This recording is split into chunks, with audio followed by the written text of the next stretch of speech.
En el capítulo 5 de Marcos encontramos la extraordinaria historia de un hombre que fue visitado por Jesucristo con su poder y pasó a ser de un loco que vivía allí en la región de los muertos, en el cementerio, en los sepulcros. Pasó de ser un hombre desquiciado a ser un hombre cuerdo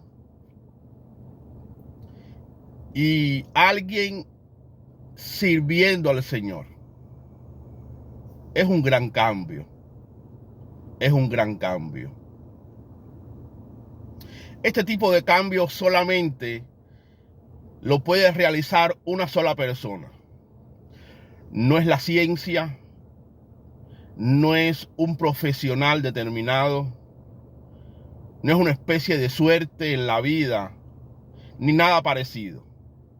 Nada de estas cosas provoca un cambio tan radical como el que encontramos en Marcos capítulo 5.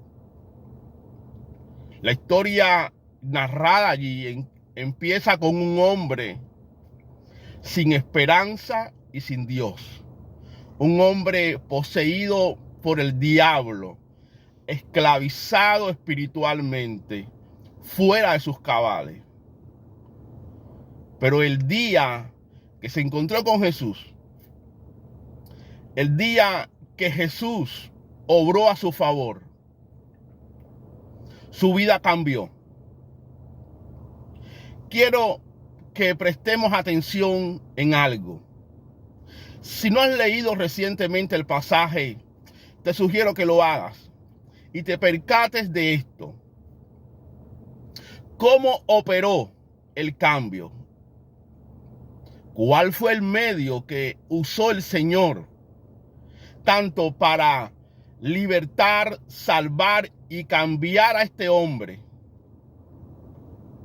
como para comisionarlo a predicar su palabra después de haber sido sanado? Yo te lo voy a comentar y espero que en algún momento tú revises el texto bíblico y te percates. Jesús usó su palabra, le ordenó a los demonios, y eran muchos los que habitaban en este hombre y le esclavizaban y le ataban con grillos espirituales, con cadenas espirituales. Con su palabra ordenó a las fuerzas del infierno y los demonios huyeron de este hombre. Le dejaron libre solamente con su palabra. Es suficiente. No hay otro tipo de método. Es su palabra. Con su palabra, este hombre quedó totalmente libre, sano y en sus cabales.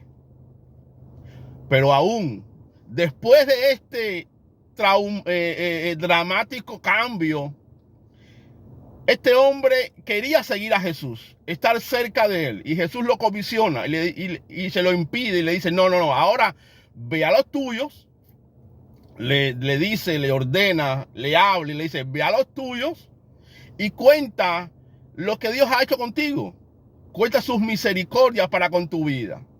Y dice la Biblia que este hombre salió y empezó a divulgar y a publicar el cambio que Jesús había hecho en su vida. Quiere decir que este hombre fue cambiado, fue salvado, más tarde fue llamado y comisionado a servir al Señor y a publicar su palabra y la salvación que él obra.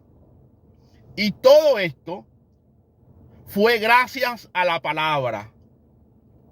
Si leemos la historia, lo importante acá, lo importante es el obrar de Jesús.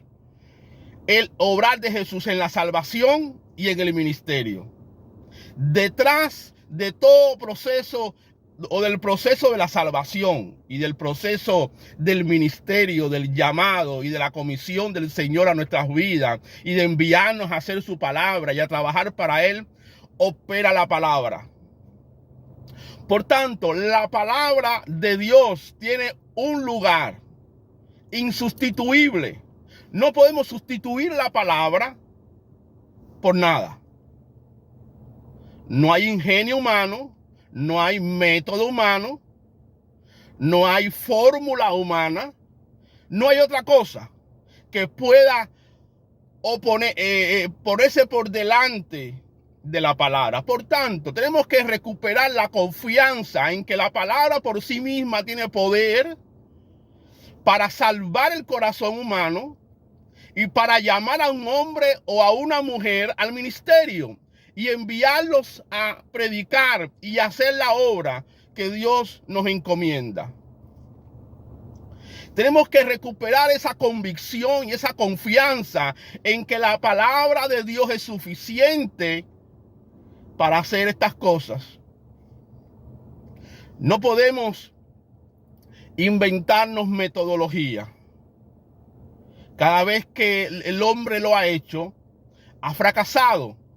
Al menos a la vista de Dios, al menos según los planes y los propósitos de Dios. En el proceso de la salvación y en el proceso de tomar a un hombre, a un ser humano cambiado y salvado por la gracia del Altísimo y moverlo al ministerio, lo que opera es el poder, la unción de su palabra, la capacidad de su palabra para llevar a cabo estas cosas. Veamos la Biblia, revisemos la historia bíblica y nos vamos a dar cuenta que ha sido por su palabra que Él creó todo lo que existe. Llamó a un hombre para que de este hombre formara un pueblo, Abraham, y lo hizo por su palabra. De la nación que salió de Abraham, el pueblo de Israel, Dios le dio su ley, su palabra, para guiarle moralmente, para moldear su vida social, su vida ritual, su vida allí en la tierra prometida.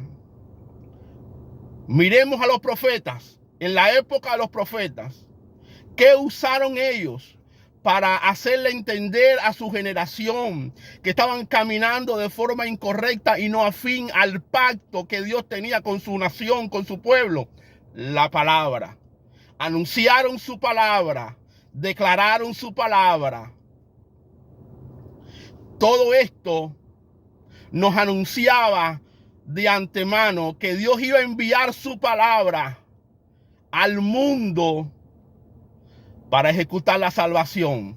El tiempo llegó, el momento llegó, el cumplimiento del tiempo de Dios llegó y el Hijo de Dios, Dios hecho carne, vino al mundo, la palabra viva, para completar la obra de la redención.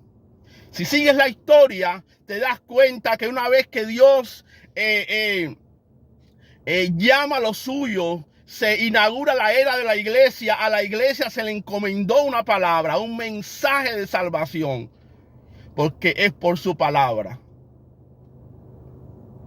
El lugar que tiene la palabra no puede ser cambiado.